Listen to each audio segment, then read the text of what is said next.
Assalamualaikum guys, welcome back to my YouTube channel. Nah, di video kali ini aku nggak ajak kalian buat makan seperti biasa, tapi aku mau ajak kalian buat dengerin cerita aku, terutama cerita mistis selama aku ada di Jepang. Ceritanya ini dimulai waktu aku baru nyampe di Jepang guys, baru-baru banget aku di Jepang. Pas waktu itu bulan Desember dan lagi musim dingin. Udah turun salju, udah mulai banyak turun salju. Waktu itu aku berdua, aku sama Kak Eva. Hai Kak Eva. Waktu nyampe di Jepang itu kan kita pasti dibagiin apartemen atau kalau bahasa Jepangnya itu apato gitu ya, buat tempat kita tinggal selama di Jepang. Yang ngurus bagian perapatoan aku itu namanya Mario-san. Mario-san ini bilang kalau kita itu nggak bisa masuk ke apato yang baru karena apato yang baru itu masih direnovasi guys. Jadi kita harus pindah atau kita harus tinggal di apato lama dulu sampai apato yang baru itu jadi. Jadi jarak apato yang lama ini jaraknya 1,5 jam guys, dari apato ke tempat kerja. Sedangkan kalau di apato yang baru yang nanti kita tinggal itu jaraknya cuma 5 menitan aja. Karena kita ini masih baru ya di Jepang, jadi ya aja gitu dikasih, kamu apatonya yang lama ya, soalnya apato yang baru masih belum jadi. Ya hai, iya aja gitu. Nah, sampailah di hari dimana kita itu dianterin sama Mario-san ke apato lama itu ya. Selama perjalanan kita semua tuh nggak ngerasain apa-apa, biasa aja gitu. Pas kita sampai di depan apatonya itu, ternyata apatonya itu gedung gitu guys, gede, catnya putih, terus juga ada 5 atau 6 lantai gitu lah, aku lupa. Dan aku dapat lantai 3. Aku sama Kak Eva dapat di lantai 3 di nomor 201. Waktu aku masuk ke sana aku nggak ngeliat banyak orang lah ya, maksudnya sepi banget, itu apatonya sepi. Memang ada beberapa mobil yang terparkir di bawah, tapi aku nggak, selama perjalanan naik ke tangga itu nggak ngeliat orang sama sekali. Jadi apato itu lorong, tapi di kanan kirinya itu pintu kamar gitu. Pas sampai di depan kamar 201 itu aku nggak ngerasain apa-apa, aku sama Keva biasa aja gitu. Nah, pas dibuka nih pintunya, ceklek sama Mario-san, itu baru kerasa banget hawanya keluar, hawa dingin. Yang namanya ruangan kosong, udah lama kayaknya deh ruangan itu kosong, ditambah lagi musim dingin, pasti dingin banget kan. Itu mulai muncul aura mistis, aku nggak tahu ya, nggak tahu Kak Eva ngerasain juga atau enggak, tapi aku ngerasain banget dingin, tapi sama ada merindingnya gitu loh, merinding gitu. Udah malah lagi turun salju, ditambah itu ruangan udah lama kosong. Nah, kan hawanya tuh terasa banget gitu dinginnya, terus mencekam banget itu rasanya, apalagi kan apatonya sepi, terus kelihatan dari luar tuh cuman apato warna putih aja, itu kayak kuno banget gitulah. Jadi di kamar itu tuh ada 2 kamar buat tidur, 2 kamar tidur, 1 dapur sama 1 kamar mandi. Terus di setiap ruangan itu pasti disekat sama pintu guys. Jadi kalau aku dari kamar mau ke dapur aku buka pintu, mau ke dapur aku harus buka pintu dapur, dan aku kalau mau ke kamar mandi itu aku harus buka pintu kamar mandi. Jadi itu kan karena apatonya apato kuno, apato tua. Ternyata di situ nggak disediain AC. Kalian tahu kan kalau di Jepang itu ada 4 musim. Nah, AC di Jepang itu ada 2 guys, bisa didinginin, bisa buat penghangat juga. Karena di sini nggak ada AC-nya, jadi si Mario-san itu ngasih stobu atau penghangat, tapi bukan stobu listrik, tapi stobunya stobu minyak. Ya Allah, sedih banget waktu itu dapetnya stobu minyak tanah. Dapetnya stobu minyak tanah, nggak bisa dibayangin kalau misalnya tengah malam dingin-dingin minyak tanahnya habis gitu. Jadi kita tuh pas masuk apato itu di kamar 201, aku sama Kak Eva ternyata lagi haid gitu. Jadi kita nggak ada yang sholat, kita nggak ngaji, ya kita bismillah aja wis, kita berdoa aja. Pas aku masuk, mulai membiasakan diri dengan suasana di apato tersebut, aku mulai ngerasain ada kejanggalan. Kejanggalannya terletak pada kamar mandi guys. Aduh, jadi merinding lagi, ingat lagi, ya Allah.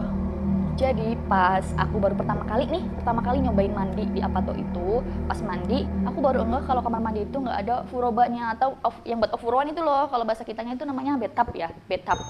Biasanya di rumah-rumah Jepang itu udah rata-rata ada bathtubnya guys. Jadi orang Jepang itu suka ofuroan atau berendam pakai air hangat gitu setelah pulang kerja buat relax.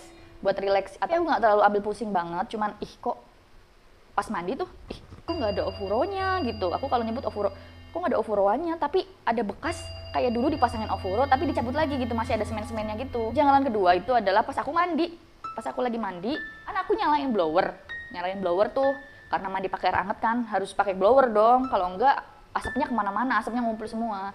Nah pas aku nyalain blowernya, bukannya asap tuh keluar, tapi asapnya itu malah ngumpul jadi satu di ruangan itu, di kamar mandi.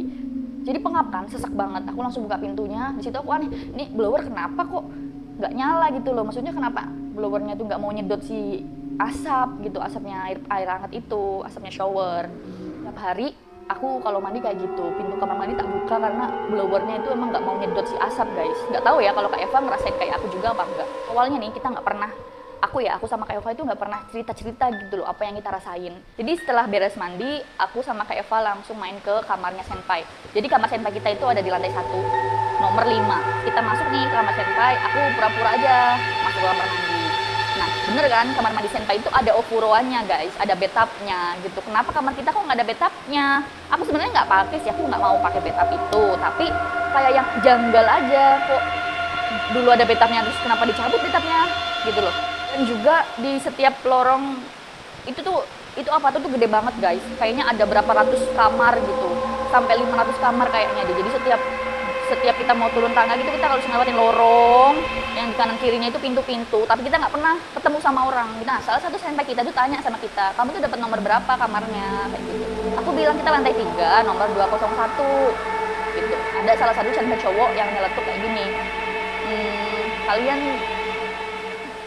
gak usah kaget ya kalian di sini. Ini cuman 2 mingguan doang kok, kayak gitu. Nah, pas senpai cowok tadi ngomong, aku makin berasa aneh, ada apa gitu.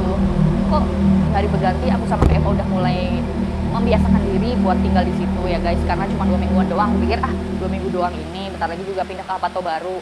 Pernah suatu malam ketika stobu itu habis, stobunya habis guys, lagi tidur nih, aku nggak tahu udah jam berapa tapi masih malam, stobu habis. Kerasa banget dinginnya, ya Allah. Kalau musim dingin itu nggak ada penghangat, kalian tahu sendiri lah, yang pernah ngerasain musim dingin, kalian pasti tahu dinginnya kayak apa kan guys. Kalau nggak pakai penghangat, nggak pakai AC, penghangat nggak pakai stobu, pasti dingin banget. Aku bangun buat nuang si minyak tanah itu ke stobu. Pas aku nengok ke Kak Eva, ternyata ada cowok tuh duduk sampingnya Kak Eva. Cowoknya itu botak, tapi aku nggak kelihatan karena kan pakainya lampu tidur nih, pakai lampu tidur yang remang-remang banget gitu. Aku langsung nggak jadi nuang minyak guys, aku langsung tiduran lagi, bodo amat dah nggak. Nah, kan kita itu kan kerja 2 shift guys, shift pagi sama shift malam. Jadi shift yang paling berat itu bagi aku adalah shift pagi. Kenapa? Karena ketika pagi itu kalian tahu perjalanan dari Apato ke perusahaan aku kan sekitar 1 jam 15 menit. Jadi kita harus berangkat sekitar jam 4 atau setengah 5 karena soge atau pengantar jemputnya itu harus ngurusin juga yang di sana. Jadi kita kan tempat yang paling jauh, kita harus berangkat lebih awal kan. Nah, kita harus bangun jam 3 pagi, coba. Kita harus bangun jam 3 pagi, jam setengah 5 harus cepet berangkat. Kak Eva ada tidur, aku kan masih teleponan sama abinya Yuki. Aku denger ada orang di dapur mainan teflon. Kalian tahu teflon, wajan sama spatula dari besi itu, seolah-olah kayak ada orang lagi masak. Aku nggak tahu Kak Eva denger atau enggak, pokoknya aku denger ada orang mainan teflon sama mainan spatula. Pernah juga suatu ketika aku lagi mau ke dapur, aku mau bikin bento ke dapur, dan di kamar mandi itu udah ada Kak Eva ya lagi main. Jadi kan aku tadi udah bilang pintu kamar, kalau mau ke kamar mandi atau ke dapur itu ada pintu lagi. Jadi setiap mau ke dapur ada pintu, mau ke kamar mandi ada pintu. Pintu kamar mandinya ini kan pintu yang transparan. Kalian tahu pintu kamar mandi yang transparan, tapi pintu kamar mandi yang transparan tapi burem. Kan paham kan maksud aku? Pas aku buka pintu, aku berhadapan kan sama pintu kamar mandi yang transparan itu. Di dalam itu ada Kak Eva, tapi yang aku lihat ada laki-laki berdiri di balik pintu pakai baju biru, celana merah. Orangnya itu putih, tinggi guys. Aku bener-bener, ya Allah, ini aku bener-bener kaget, aku bener-bener gak bisa, aku bener-bener, aduh merinding banget deh. Aku merinding banget kalau inget mah. Jadi pas aku buka pintunya ada orang itu. Jadi orangnya itu ada di dalam kamar mandi bareng Kak Eva kayak gitu loh. Meskipun ketutupan pintu kan pintunya pintu transparan, otomatis kelihatan dong, masih jelas ada orang berdiri di situ. Itu laki-laki botak, tinggi, pakai baju biru, celana merah. Ini siapa gitu? Kemarin juga ada yang duduk di samping Kak Eva, kepalanya botak juga cowok gitu. Tapi aku nggak berani ngomong sama Kak Eva, aku langsung nggak jadi masak. Udahlah bodo amat, aku besok mau masak, aku mau beli bento aja deh di Family Mart. Aku bodo amat deh, udah nggak kuat gitu loh, shock gitu. Kok berani-beraninya dia itu menampakkan diri di situ. Kak Eva tuh beres mandi, dia masukkan ke kamar. Aku sebenarnya mau cerita Kak, tadi ada gini. Tapi aku nggak tega, aku nggak berani. Nggak tahu ya Kak Eva juga ngerasain hal-hal mistis atau enggak, karena Kak Eva selama ini juga nggak pernah cerita ke aku. Apakah cuma aku doang yang ngerasain atau Kak Eva juga ngerasain kayak gitu. Setelah kejadian itu jam 11 malamnya, ini puncak-puncaknya nih, kita bener-bener takut, bener-bener diteror. Tepat jam 11 malam kita belum pada tidur. Kak Eva masih pakai headset, aku masih teleponan sama abinya Yuki. Masih sibuk sendiri-sendiri, masih belum tidur kayak gitu. Tiba-tiba pintu kamar kita itu dibuka, guys, dibuka. Ada yang buka pintunya, itu bukan tipikal pintu yang didorong doang buka gitu, enggak. Si gagang pintunya itu harus diceklek dulu, didorong kayak gitu. Harus ada tenaganya juga. Kaget kan, kita lagi tiduran, aku lagi teleponan, tiba-tiba ada yang buka pintu kayak gitu. Terus sampai Kak Eva langsung loncat, langsung pelukan, langsung berdoa, ya Allah aku nangis, Kak Eva nangis. Kok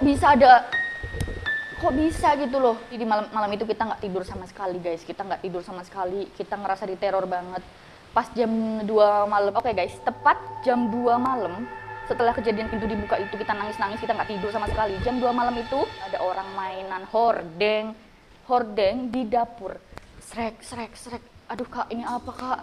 Aku bilang, Kak Eva itu siapa lagi? Udah kita bener-bener selimutan dek, banyak doa dek gitu, banyak berdoa dek. Aku berdoa, kata Kak Eva, aduh ayo dek kita doa aja dek. Tuh, langsung kita buru-buru pakai seragam. Itu masih jam 2 malam, kita tidur pakai seragam guys, kita biar cepet-cepet besok berangkat gitu loh. Pokoknya kita tuh takut banget ngelewatin kamar mandi guys. Pas paginya di tempat kerjaan itu, aku kan ketemu sama Mario Sang. Aku langsung bilang, Mario Sang, aku pengen pindah, aku nggak mau di situ ada obakenya, ada setannya kayak gitu. Kata Mario Sangnya apa coba? Mario Sang malah ketawa. Dan bilang kalau mana ada obake di sini gitu. Nanti malam aku coba tidur di tempat kamu, aku mau lihat obakenya kayak apa kayak gitu. Mohon banget sama Mario. Aku mau pindah, nggak mau tahu, aku mau pindah kemanapun, pokoknya jangan di kamar 201 itu. Dia datang malam-malamnya itu ngecek ke kamar kita, sama bawa Naruto, bawa anjingnya dia, karena saking dia takut. Ternyata dia takut juga guys. Buat meyakinkan kita, akhirnya ada senpai, salah satu senpai namanya Debbie, dipindah ke apato kita, buat nemenin kita gitu maksudnya. Kan kita kan ada 2 kamar, jadi Debbie ada di kamar sebelahnya aku sama Kak Eva di kamar satunya. Nah, kamar itu kan, kamar kita itu kamar satu sama kamar satunya itu dihalangi sama pintu khas Jepang ya, yang digeser-geser gitu. Kak Debbie bilang, ya udah aku coba mau tidur di sini aja sendirian gitu guys. Jam 10 malam, baru 1 hari itu Kak Debbie pindah ke situ, dia langsung dijailin apa? Dijar sama sepatu Kak Debbie itu lagi ditaruh kan di pojok. Jalan sepatunya. Kak Debbie langsung loncat, iya Eva. Langsung kita lari, aku sama Kak Eva sama Kak Debbie langsung turun. Pas kita pindah ke kamar senpai yang lantai 1 itu ya, nomor 5. Untungnya di situ senpainya itu hantai bang. Maksudnya kita itu beda shift gitu guys. Jadi pas kita pindah ke sana, pas kita pindah ke kamarnya mereka itu, mereka pas lagi kerja untungnya. Jadi kita nggak ganggu mereka. Ini ada 2 senpai cowok itu cerita apa adanya. Jujur, kalau di apato kita itu, apato 201 itu adalah bekas bunuh diri seorang warga negara Brazil, laki-laki dengan tubuh tinggi, botak, dan dia bunuh dirinya di mana? Kalian tahu? Di tempat ofuroan atau bathtub yang aku selama ini pertanyakan, kok kemana bathtubnya ini? Ternyata bathtubnya itu dicabut, diangkat, diinglamanya, mayatnya itu sudah hancur dan menyatu dengan air di dalam bathtub itu. Jadi mau nggak mau bathtubnya harus dibuang. Gitu guys ceritanya. Akhirnya untuk 1 minggu ke depannya kita itu dibolehkan untuk tinggal di apatonya senpai di nomor 5 itu untuk sementara waktu. Karena alhamdulillahnya juga kita hantai bang atau berbeda shift gitu. Jadi aku ngambil kesimpulan di video ini bahwa kita itu hidup berdampingan dengan mereka. Bahkan juga mereka yang dulu pernah hidup. Buat teman-teman yang punya pengalaman mistis atau paranormal experience juga kayak aku, kalian bisa share ceritanya buat aku up di YouTube. Kalian bisa share ke aku, bisa ceritain dulu ke aku lewat Instagram, DM dulu ke Instagram aku sini. Biar teman-teman yang lain juga bisa tahu cerita-cerita mistis apa yang kalian rasain. Oke? Arigatou gozaimasu udah dengerin cerita aku. Thank you for watching and see you in my next video. Bye bye.